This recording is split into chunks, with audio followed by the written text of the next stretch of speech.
We're going to get straight into our debate now with our two guests. Matthew, let me turn to you first. Let's look at it from a tax cuts and a personal taxation point of view. What was in this for the average person? Look, I think overall this budget or mini budget or fiscal statement or whatever we're deciding to call it has a series of announcements that really are aiming to boost economic growth and put more money into people's pockets. So we've had the national insurance increase reversed, or on top of that we've got bringing forward of the reduction in the 20p rate down to 19p, as well as the abolition of the higher rate, the 45p rate. Now, these are quite substantial tax cuts in themselves. Now, we've also got tax cuts on stamp duty, we've got tax cuts on corporation tax. Now, this is together quite a rebalancing in terms of what the government was on track for. We should remember the government was on track for the highest tax take in 70 years.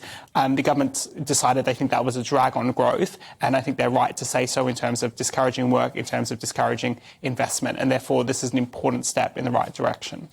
Am I right in saying that you pretty much wrote this budget?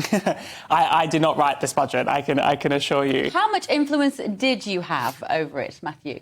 Given that your Institute of Economic Affairs does work very closely with Liz Truss and has for many years. Look, Liz Truss has been involved in the IEA for well over a decade and been involved with free market groups, but Liz Truss is not the IEA, and we don't set government policy. There are things that she's done. In fact, her first and biggest announcement, and this was also reiterated today in terms of setting a price cap on energy, was certainly not something the IEA would have taken as an approach. I think we'd also like to see a lot more in terms of on the spending side, and there are some serious and genuine concerns there that if you're going to cut all these taxes, you can't just fund that from the deficit. And I think we also need a lot more details on the regulatory steps. So indeed, this is all in the right direction. I think a lot of my colleagues at the IEA and myself have been quite welcoming of it. But this isn't the be-all and end-all. It will have a contribution to growth, but there's a lot more to be done from the government. Absolutely.